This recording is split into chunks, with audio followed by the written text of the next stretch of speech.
பிரேஸ்லர் கர்த்தருடைய சத்தம் உள்ளது. இந்த நாளிலும் கூட நம்ம ஆண்டவர் நாம் துதிக்கலாம்.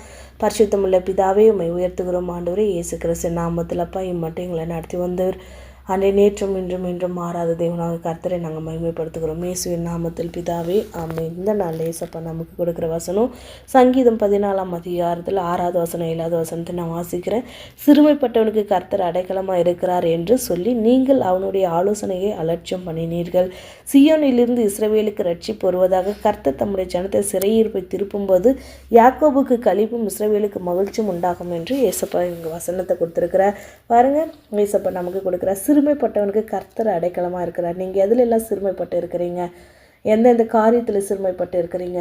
அனுதினமும் நான் காலையில் எழுறதுலேருந்து சாயந்தரம் தூங்குற வரையிலும் எனக்கு சிறுமை தான், தூக்கத்துலேயும் எனக்கு சிறுமை தான்.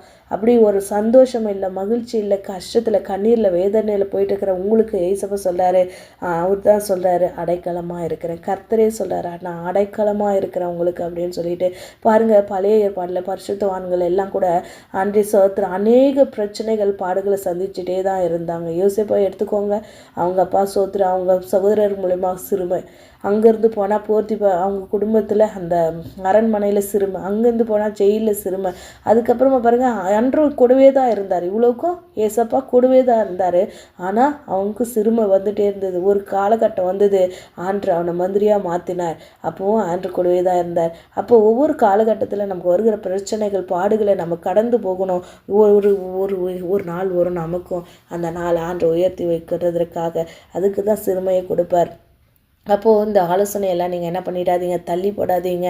அப்போது ஆண்டு சொல்கிறார், நீங்கள் ஆலோசனையெல்லாம் தள்ளி போட்டீங்க அப்படின்னு தான் ஆண்டு சொல்ல. சியோனிலிருந்து இஸ்ரவேலுக்கு ரட்சிப்பு வருவதாக, ரட்சிப்பு ஒரு விடுதலை வரும். பரலோகத்திலிருந்து உங்களுக்கு ஒரு விடுதலை ஆண்டு தரேன்னு சொல்கிறார். கர்த்தர் தம்முடைய ஜனத்தின் சிறையிருப்பை திருப்பும் போது, உங்களோட சிறையிருப்பெல்லாம் இன்றைக்கி திருப்ப போகிறான்னு சொல்கிறாரு.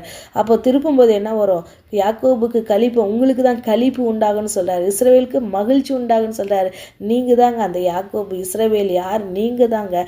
எனக்கு இன்றைக்கி ஒரு களிப்பு வருது, எனக்கு ஒரு மகிழ்ச்சி வருது, என்னோட சிறையிருப்பு திருப்புது, என் சிறுமையை ஆண்டு பார்க்குறாரு, என் கண்ணீர் மாறப்போகுது, என் கவலை மாறப்போகுது, நான் சந்தோஷம் அடைய போகிறேன்.